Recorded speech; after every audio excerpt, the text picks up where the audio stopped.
Assalamualaikum warahmatullahi wabarakatuh. Perkenalkanlah, nama saya Astelia, Prodi Manajemen B, matkul pengantar ekonomi makro semester 3. Saya ingin mempresentasikan soal dan jawaban UTS saya. Berikut materi dan penjelasannya.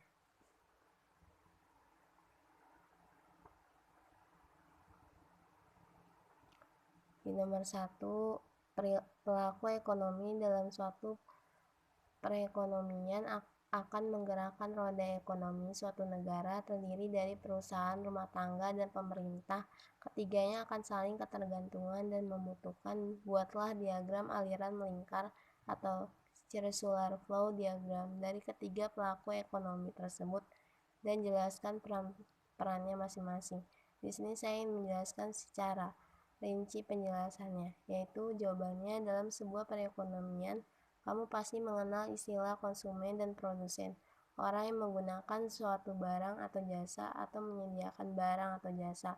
Mereka kita sebut pelaku ekonomi, yaitu orang atau lembaga yang melakukan kegiatan ekonomi di dalam ekonomi yang luas, tidak hanya sebatas konsumen atau produsen saja, penjual dan pembeli, tetapi lebih dari itu, termasuk pemerintah dan masyarakat luar negeri. Next.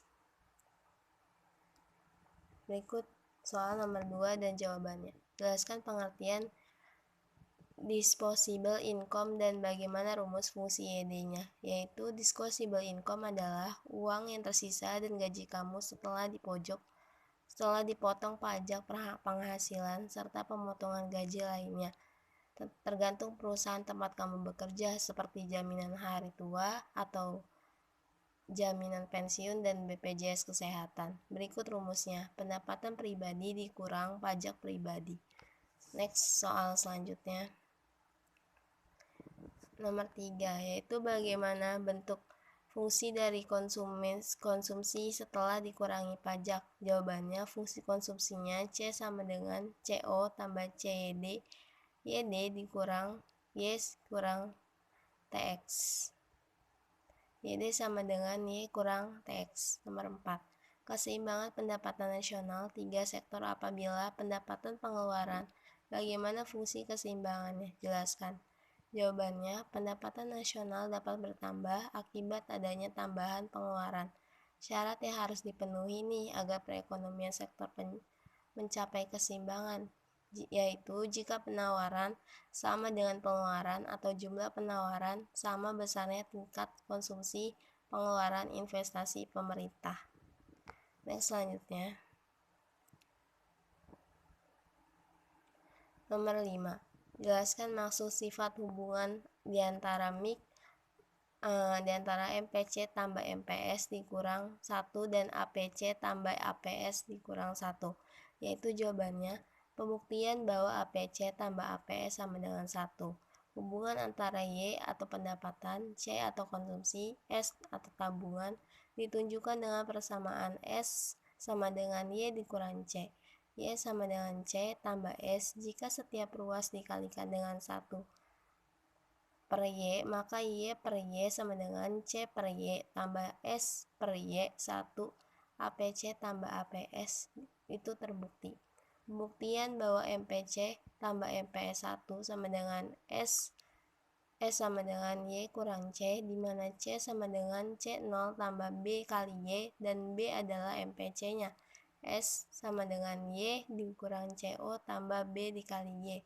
S sama dengan CO tambah 1 dikurang B, Y, di mana 1 dikurang B menunjukkan nilai MPS, sehingga MPC tambah MPS dikurang B tambah 1 dikurang B, MPC tambah MPS sama dengan 1 atau terbukti.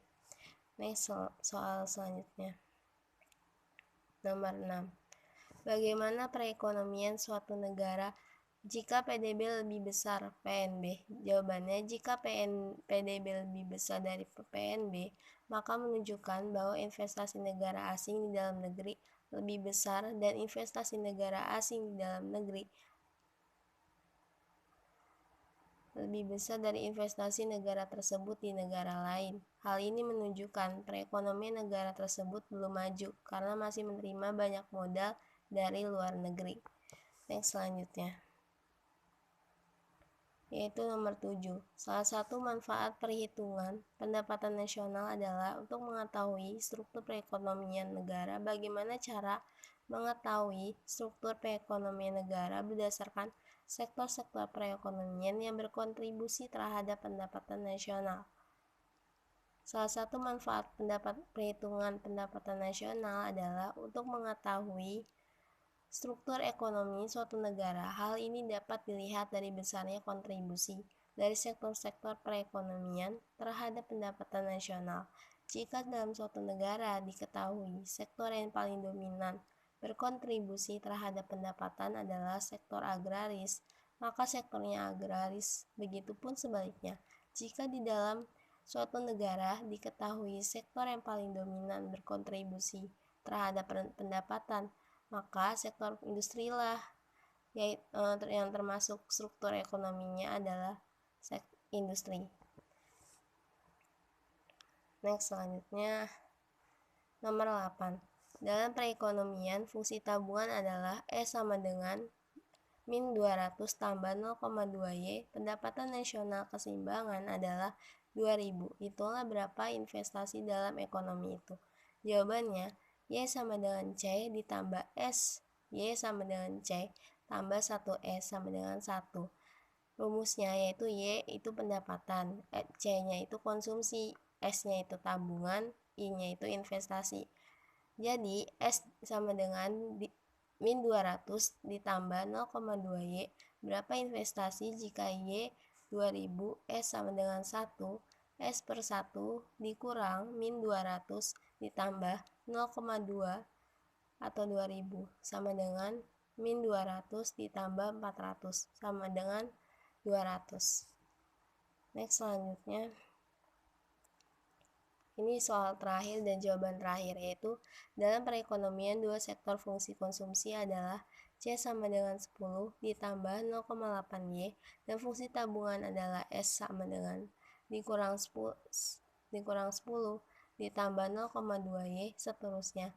Dimisalkan jumlah investasi yang akan dilakukan pengusaha 30 triliun rupiah. Berdasarkan pemisalan di atas, lengkapi tabel berikut angka-angka dalam triliun rupiah.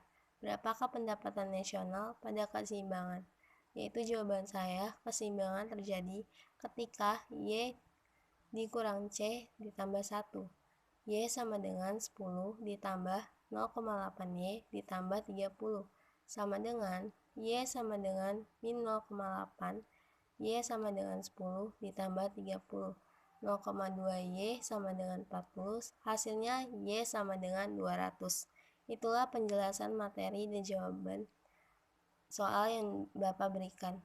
Kurang lebihnya mohon dimaafkan. Wassalamualaikum warahmatullahi wabarakatuh.